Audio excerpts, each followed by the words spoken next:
And hello, everyone, and Happy New Year.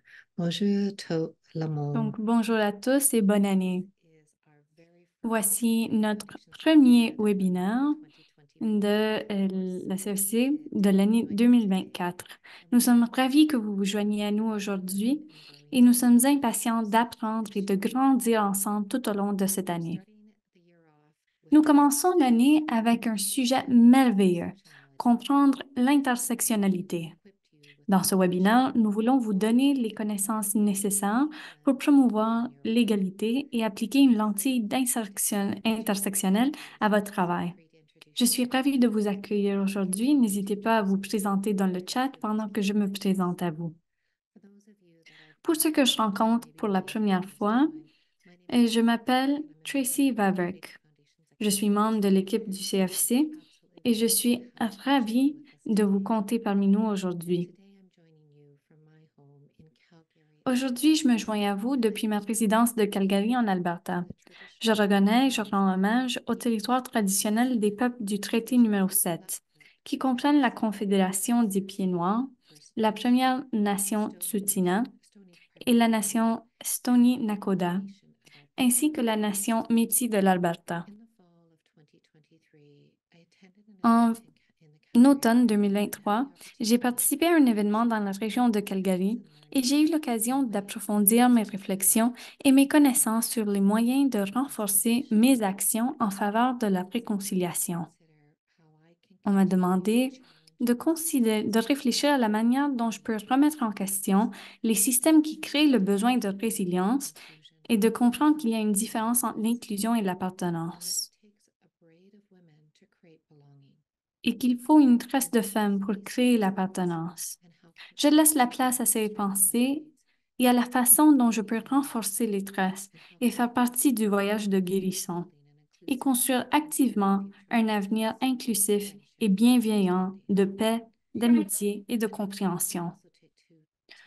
Je vous encourage également à prendre un moment pour réfléchir à votre propre lien avec la Terre où vous, et les premiers gardiens de l'endroit où vous vivez. J'apprécie l'engagement de chacun d'entre vous à explorer les moyens de renforcer votre fondation et votre communauté. Encore une fois, bienvenue et merci de vous joindre à nous. Donc, avant de nous plonger dans notre webinaire, je voudrais revenir sur quelques détails administratifs. Donc, un rappel amical de Zoom, nous sommes en mode réunion pour permettre plus de dialogue. Donc, veuillez mettre votre micro en sourdine pendant la présentation. Nous aurons l'occasion de discuter plus tard.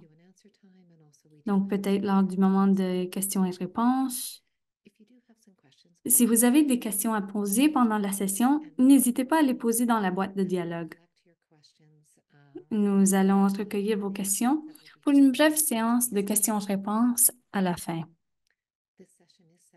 Cette session va être de 60 minutes. Elle est disponible en anglais et en français. Pour accéder à l'interprétation en français et en anglais, vous verrez un globe en bas de votre écran.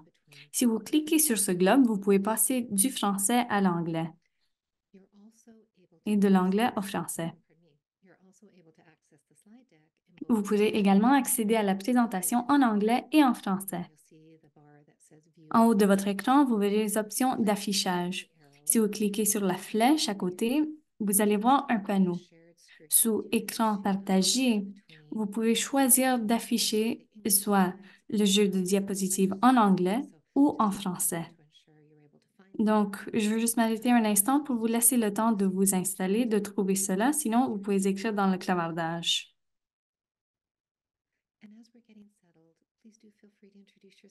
Et veuillez vous présenter aussi dans la fonction de clavardage.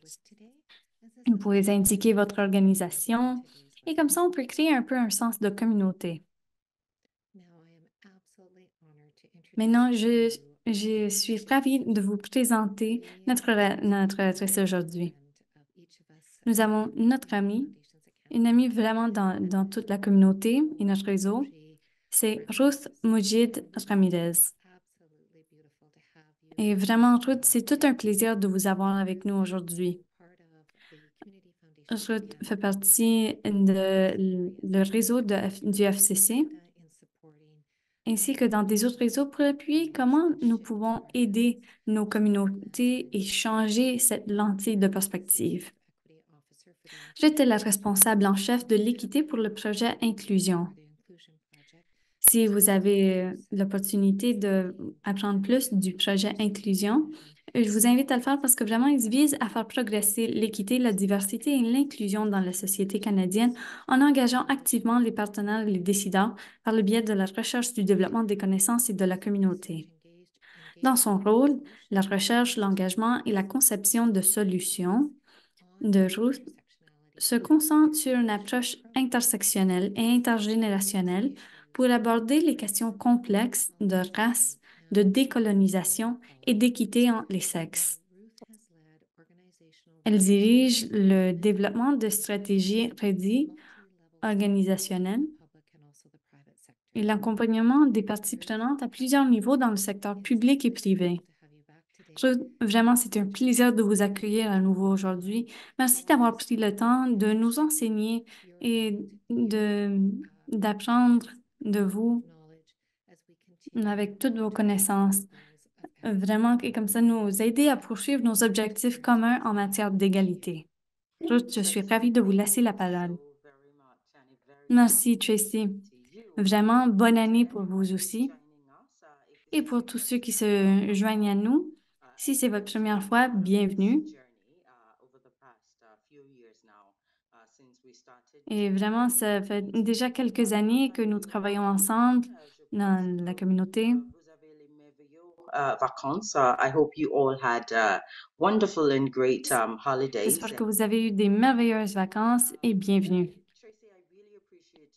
Tracy, j'apprécie vraiment votre réflexion au début. Le fait de penser à ce chemin personnel, c'est important en termes de cette question d'équité. Et qu'est-ce que ça veut dire d'être des visitants sur ces terres? Ainsi que comprendre un peu les questions historiques que parfois nous laissons de côté. Donc, je sais que c'est tout un chemin pour plusieurs d'entre nous. Et j'espère qu'avec ceci, nous allons prendre un autre pas vers l'avant afin d'avoir cette opportunité pour réfléchir et comprendre un peu plus notre propre rôle, qui nous sommes, notre identité comme individu. Comme Tracy a mentionné, donc, je vous salue de la part de ma communauté, de mon équipe. Vraiment, nous avons eu ce privilège, cette opportunité de nous trouver sur ce chemin avec le FCC. Pour ceux d'entre vous qui se joignent à nous ou qui ont travaillé avec nous depuis quelques années, je vous remercie beaucoup de prioriser ceci, de votre appui continu, constant, de vous assurer que vraiment ce soit une opportunité pour apprendre ensemble.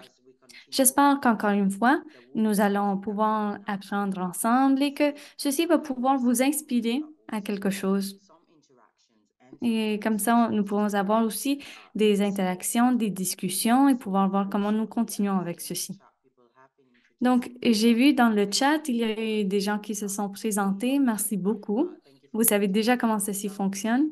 Donc, je vous remercie de vous avoir présenté et j'espère qu'on va pouvoir continuer avec cette discussion. Pendant que moi, je regarde ici l'écran. Donc, nous avons vu déjà les questions administratives.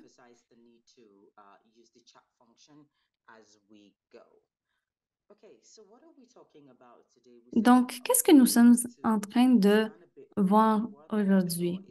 Qu'est-ce qu'on essaie de comprendre?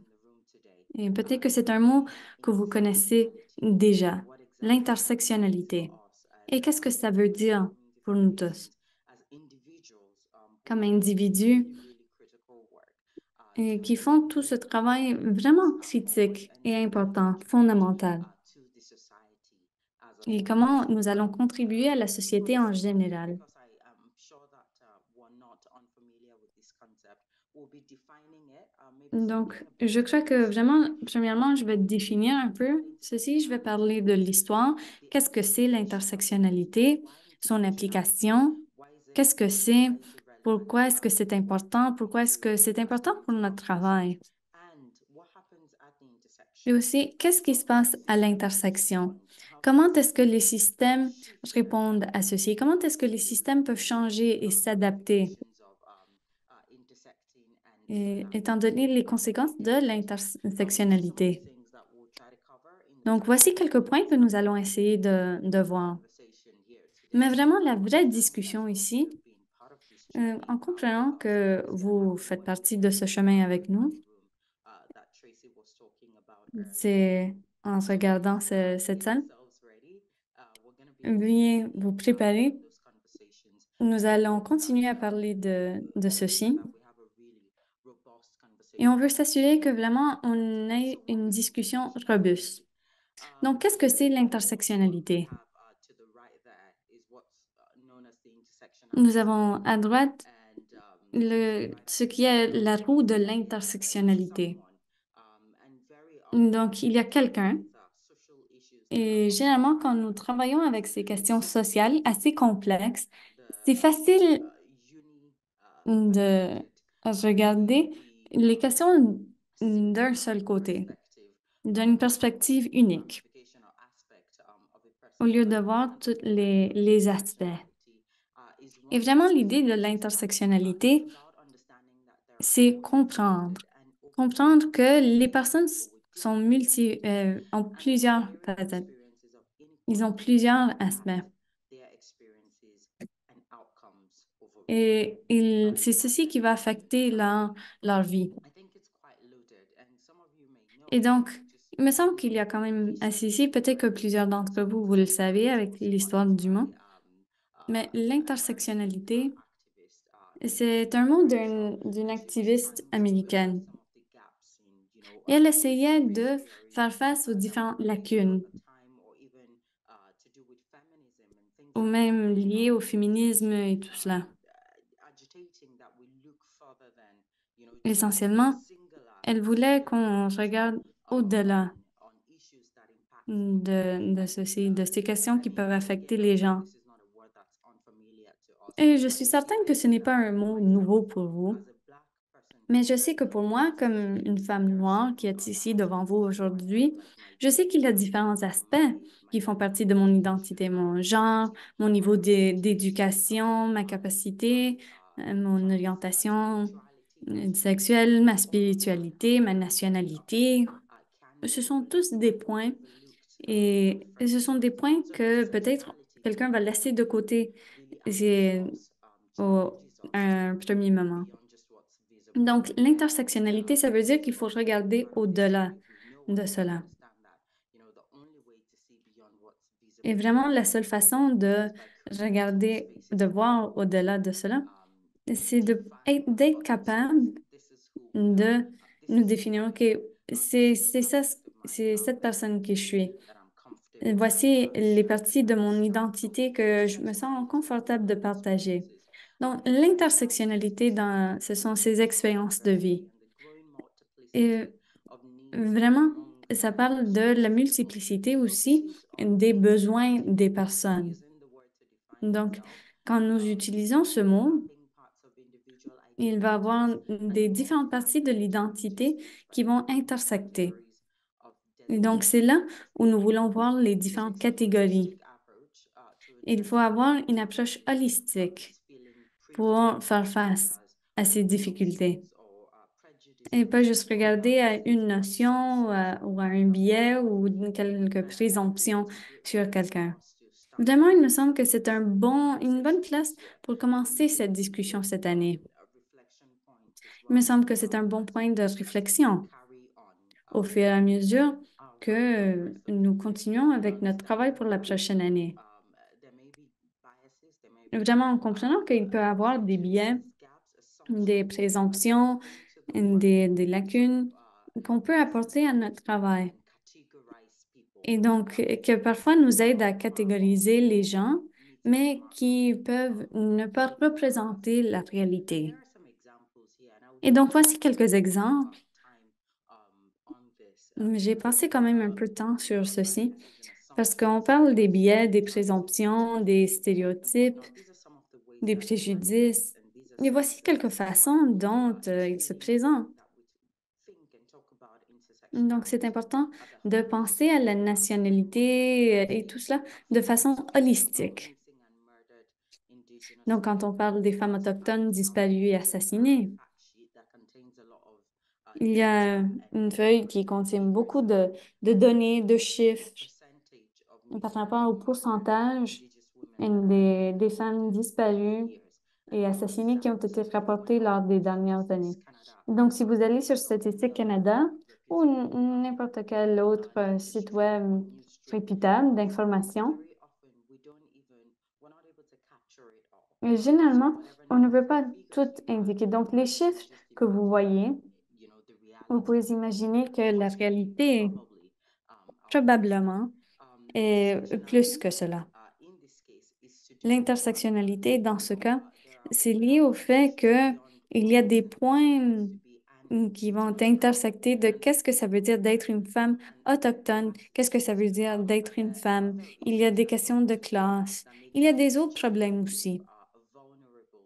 Le fait que c'est un groupe vulnérable, qu'ils sont kidnappés, assassinés. Vraiment, il n'y a pas eu une bonne explication de ce phénomène, de pourquoi c'est tellement prévalent. Mais vraiment, ce que nous voyons, c'est qu'il y a plusieurs problèmes qui vont avoir un impact sur ceci. Le syndrome des femmes blanches disparues, c'est une autre question. Comme j'ai indiqué, les femmes autochtones disparues et assassinées, quelque chose qui n'est pas tellement rapporté pour les femmes noires ou des autres catégories aussi. Et donc, vous pouvez trouver que c'est indiqué que généralement, quand il y a des femmes blanches disparues, il y a beaucoup d'attention médiatique. Et pourquoi? Et généralement, ce sont des facteurs socio-économiques qui vont avoir un impact sur ceci. Et quelle histoire, quelles sont les expériences que nous sommes en train de créer? Donc, il me semble que vraiment, c'est important de se rappeler de ceci au fur et à mesure qu'on le voit dans notre communauté. C'est important de se demander de l'autre, de voir les différents facteurs. Il y a le cas de l'immigrant exceptionnel. Et donc, ici, nous avons par exemple le stéréotype du chinois intellectuel. Et donc, il y a certaines projections ou des présomptions qu'on peut avoir.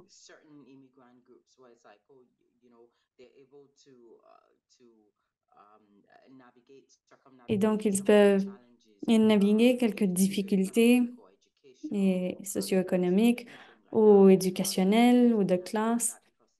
Et ils peuvent le faire parce qu'ils ont comme des capacités exceptionnelles. Ils ont un intellect supérieur, par exemple, sans considérer des autres facteurs qui peuvent contribuer à, à ceci. L- Donc, qui tombe dans cette catégorie? Et est-ce qu'ils peuvent changer la narrative? Est-ce qu'ils peuvent changer cela?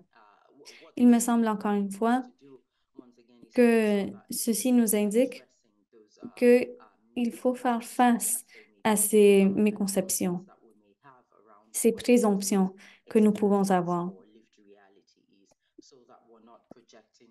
Ces questions de réalité comme ça, on ne projette pas nos idées sur les autres. Nous sommes en train et qu'on puisse créer des espaces pour qu'ils puissent partager tous les aspects de qui ils sont, de leur histoire. la binarité blanc-noir. unconscious or at least subconscious level. Il me semble que ceci, c'est au moins à un niveau Let's inconscient. keep looking Lorsqu'on parle de about race, some of the telltale signs on parle des signes, of race. I don't des even want to signes go as clés far as de la racism, race. but Et je ne racial peux pas parler hierarchy du and all of the racisme, propaganda mais that come with it. vraiment toutes ces One can questions be this d'égalité entre les perpetuates races et tout cela. the white-black binary Et donc, cette binarité blanc-noir, c'est presque comme si vraiment tout un groupe divers n'existe pas. Donc, j'ai parlé un peu même du cas asiatique, chinois, mais c'est la même chose avec les personnes des Indes, et c'est comme s'ils n'existent pas. Et donc, on ne peut pas trouver ces solutions pour ces problèmes.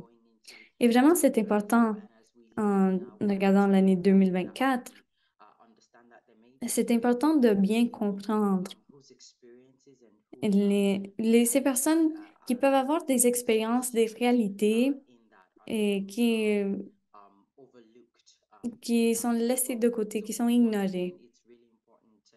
Donc, encore une fois, c'est important de réfléchir et voir comment nous sommes en train d'inclure l'autre,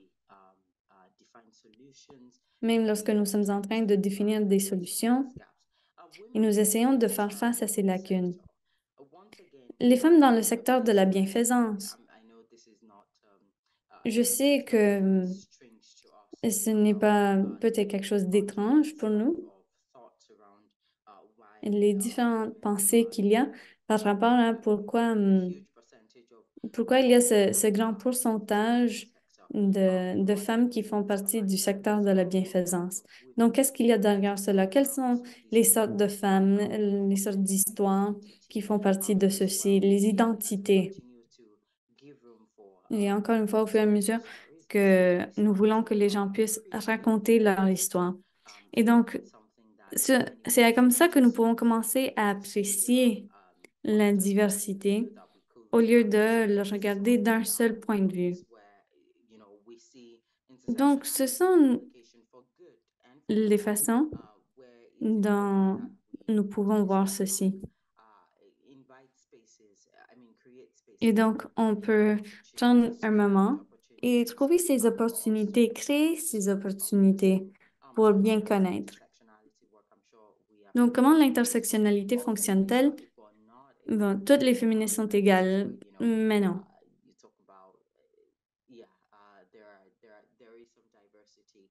Il y a de la diversité, même là, qui sont liées à la race, à l'orientation, à la statut de migration.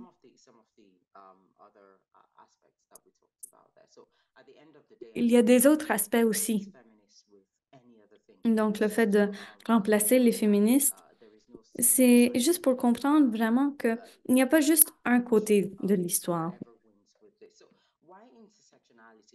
Donc, pourquoi l'intersectionnalité? Pourquoi est-ce que nous avons besoin de cette approche? Pourquoi est-ce que nous devons considérer ces points d'intersection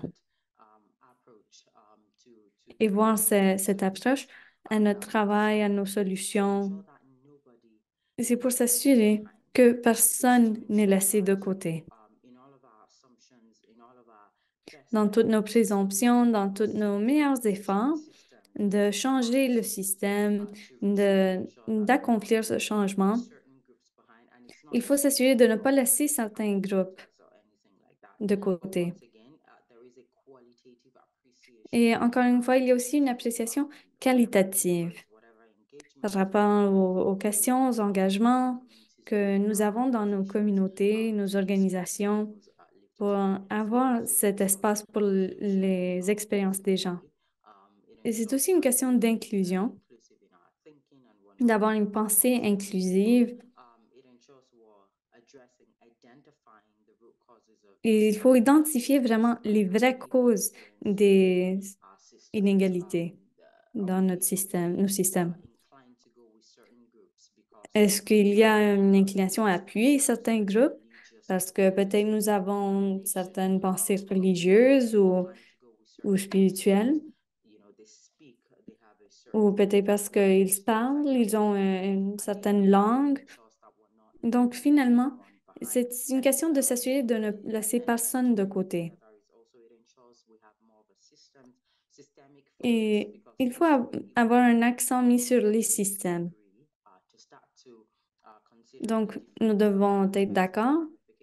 Nous devons être d'accord de voir les différentes parties des identités des personnes. Parce que finalement, c'est comme ça que nous pouvons accomplir ce changement dans le système. Donc, comment est-ce que nous voyons ce changement dans les systèmes à l'intersection? Ça commence par l'écoute. Simplifier. Simplifier les complexités qu'il peut avoir dans les systèmes, dans nos structures. Qu'est-ce que ça veut dire pour nous? Ça veut dire s'asseoir avec les gens, créer des espaces pour eux et parler face à face et dire, OK, quelle est votre identité?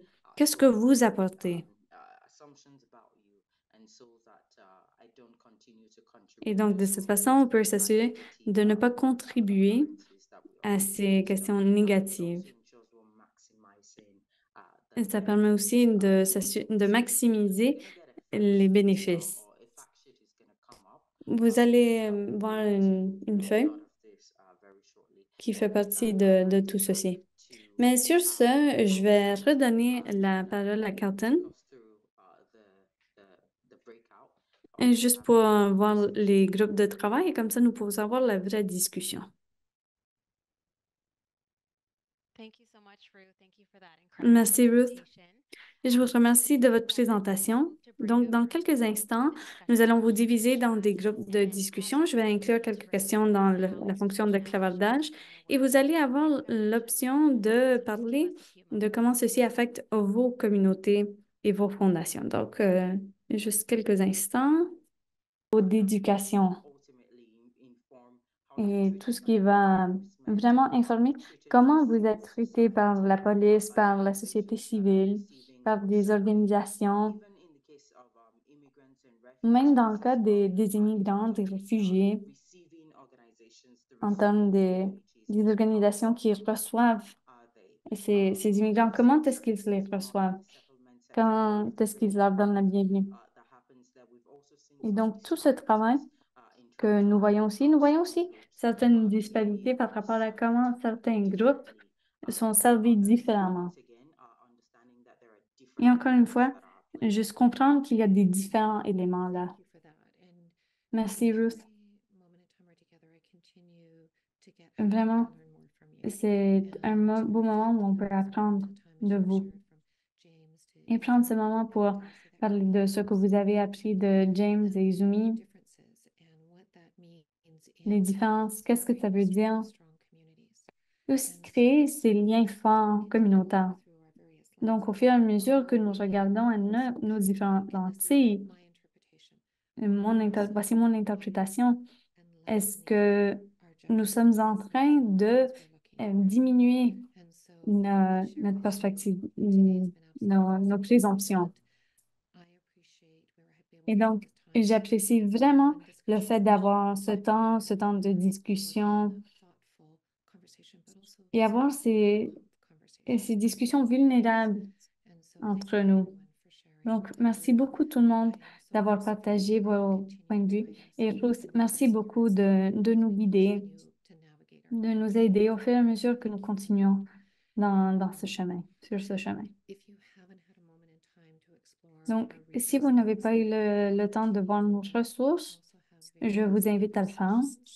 Nous avons des autres sessions où Ruth et des autres personnes ont agi comme facilitateurs. Et donc, nous avons cette bibliothèque de ressources.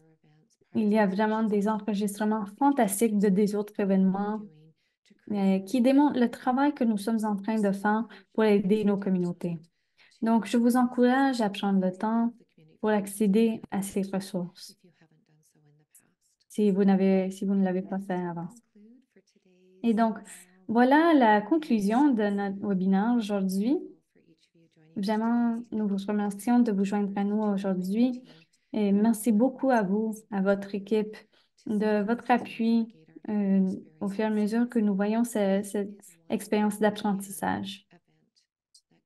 Donc, encore une fois, c'est un événement pour appuyer le travail qu'on fait. Donc, veuillez vous joindre à nous pour des événements à l'avenir. Si vous avez l'opportunité d'explorer un peu la page d'événements, nous avons des autres événements qui se trouvent là et qui vont nous aider pour l'année 2024. Et merci beaucoup, Kaltoun, pour de la création de cette bibliothèque de ressources. Donc, je veux aussi vous demander de prendre le temps de répondre à quelques questions de sondage pour nous. Nous savons que nous sommes en train de grandir, d'apprendre comme organisation. Nous voulons vous appuyer. Et vraiment, avoir ce feedback, c'est fondamental. Donc, si vous avez quelques instants pour nous donner vos commentaires. Et comme j'ai mentionné, nous avons des prochains événements. Et notre prochain webinaire, qui aura lieu le 23 janvier, va être sur l'investissement d'impact dans le logement. Un autre sujet important qui est au cœur des préoccupations de plusieurs de nos organisations au fur et à mesure que nous regardons comment on peut investir, comment on peut voir les besoins de logement dans notre pays. Donc, merci encore une fois.